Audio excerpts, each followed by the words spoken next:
నమస్తే అండి, నేను రజా. వైసీపీలో ఉన్నటువంటి అవుట్డేటెడ్ సరుకు మొత్తం కూడా జనసేనలోకి రాబోతుందా అంటే అవునని అంటున్నారు. చాలా ప్రయత్నాలు కూడా జరుగుతున్నాయట. కానీ పవన్ కళ్యాణ్ గారే గేట్స్ ఓపెన్ చేయట్లేదని తెలుస్తుంది. విషయం ఏంటంటే ఎలక్షన్స్ జరిగి దాదాపు 18 నెలల నుంచి 18 నెలలు అవ్వస్తుంది. అధికారంలోకి వచ్చిన తర్వాత కొంతమంది జనసేన పార్టీలోకి వచ్చేసారు. ముఖ్యంగా వైసీపీ పార్టీలో ఉన్నటువంటి కొంతమంది నాయకులు, ఇప్పుడు మన బాలినేని గారు కావచ్చు, అదేవిధంగా సామినేని ఉదయభాన్ గారు కావచ్చు, మరి కొంతమంది వైసీపీ నుంచి వచ్చేసారు. సో వీళ్ళ ట్రాక్ రికార్డ్ చూస్తే కనుక క్లీన్గా ఉంటుంది.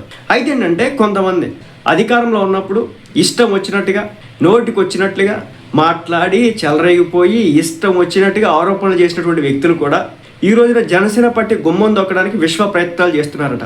చెప్తున్న మాట ఏంటంటే వాళ్ళు తిట్టమన్నారు, మేము తిట్టాం. వాళ్ళు టార్గెట్ చేయమన్నారు, మేము టార్గెట్ చేసాం. మా నోట్లో నుంచి అవేవి కూడా వచ్చినవి కాదు అని చెప్పేసి రకరకాలుగా మాట్లాడుకోవడం అయితే జరుగుతుంది అనమాట. అయితే నేను ఇక్కడ ఒక విషయం చెప్పాలనుకుంటున్నాను. వాళ్ళు తిట్టమన్నారు, తిట్టారు. ఇప్పుడు అక్కడ అధికారం పోయింది. నెక్స్ట్ ఎలక్షన్స్లో వచ్చిందో రాదో తెలియదు. ఒక క్వశ్చన్ మార్క్ అయితే ఏర్పడింది. ప్రస్తుతం ఉన్నటువంటి టర్మ్స్ చూస్తూ ఉంటే నెక్స్ట్ గవర్నమెంట్ కూడా ఇప్పుడున్నటువంటి కూటమి ప్రభుత్వం వచ్చేటట్టు కనిపిస్తూ ఉంది. 10 ఏళ్ల పాటు ప్రతిపక్షంలో కూర్చొని ఉండేపాటికి వయసు కూడా తరిగిపోయేటటువంటి పరిస్థితి ఉంటుంది. చివరాఖరికి రాజకీయాల నుంచి దూరం అయ్యేటటువంటి పరిస్థితి ఉంటుంది. ఇవన్నీ లెక్కలేసుకొని రావడానికి కొంతమంది ప్రయత్నాలే చేస్తున్నారట. బట్ పవన్ కళ్యాణ్ గారు ఆచితూచి అడుగులు వేస్తున్నారట. ఎందుకో కూడా చెప్తాను. అధికారంలో ఉన్న పార్టీల్లోకి ఎందుకు దూకుతారు? ఏం చేయడానికి దూకుతారు? ఎదుటి వ్యక్తిని టార్గెట్ చేయనోడు, తిట్టనోడు, అతని ట్రాక్ రికార్డ్ బాగున్నాడు, ఒక పార్టీ నుంచి ఇంకో పార్టీలోకి వచ్చినాడంటే ఆశయాలను చూసి వచ్చాడు అనుకోవచ్చు. కానీ వాళ్ళు మాట్లాడమన్నారు, వాళ్ళు చేయమన్నారు కాబట్టి చేసేసాను.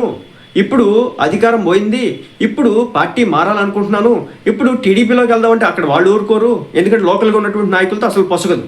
జనసేన వాళ్ళు అంటే అలాగోలా మిళితమైపోవచ్చు, మ్యాచ్ ఫిక్సింగ్ చేసేసుకోవచ్చు అక్కడ ఉన్నటువంటి లోకల్ లీడర్స్తో. అందులో భాగంగానే కొంతమంది ప్రయత్నాలు చేస్తూ ఉన్నారట.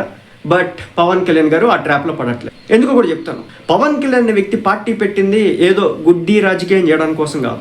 ఏదో కొంచెం మార్పు తీసుకొద్దాం, నా వంతు రాజకీయాల్లో ఒక మేర మార్పు తీసుకొచ్చి నేనేంటనేది ఒక ట్రేడ్ మార్క్ వేయాలి అని చెప్పేసి అనుకునేటటువంటి వ్యక్తి.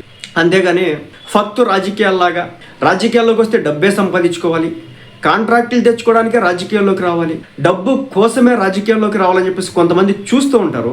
అలాంటి వ్యక్తులకు అంటే వాళ్ళని ప్రొటెక్ట్ చేసుకోవడానికి, వాళ్ళ యొక్క డబ్బుల్ని ప్రొటెక్ట్ చేసుకోవడానికి, వాళ్ళ యొక్క ధన దాహాన్ని ప్రొటెక్ట్ చేసుకోవడం కోసం అని చెప్పేసి కొంతమంది చూస్తూ ఉంటారు. అలాంటి వ్యక్తులకి పార్టీలోకి నో ఎంట్రీ. ప్రజాసేవ చేస్తాం, ప్రజల కోరికల మీద మేము పని చేస్తాం, వాళ్ళ దగ్గర నుంచి దాచుకు తినాం, పంచుకోం అని చెప్పేసి ఒక రకమైన భావనతో ప్రజాపక్షాన్ని ఆలోచించేటటువంటి లీడర్ల కోసం మాత్రం పవన్ కళ్యాణ్ గారు ఎదురు చూడడం జరిగింది. ఇలాంటి అవకాశవాద రాజకీయ నాయకుల్ని పవన్ కళ్యాణ్ గారు ఎప్పటికీ కూడా దగ్గరికి తీయరని జనసేన పార్టీ కార్యకర్తలు చెప్పడం అయితే జరుగుతుందన్నమాట. గోదావరి జిల్లాలో మరి ముఖ్యంగా కొంతమంది లీడర్లు పవన్ కళ్యాణ్ గారి దగ్గరికి జనసేన పార్టీలోకి రావడానికి రకరకాల ప్రయత్నాలు అయితే చేస్తున్నారట. బట్ అదైతే జనసేన పార్టీ తరఫు నుంచి వర్కౌట్ కావట్లేదు అన్నట్టుగా తెలుస్తుంది.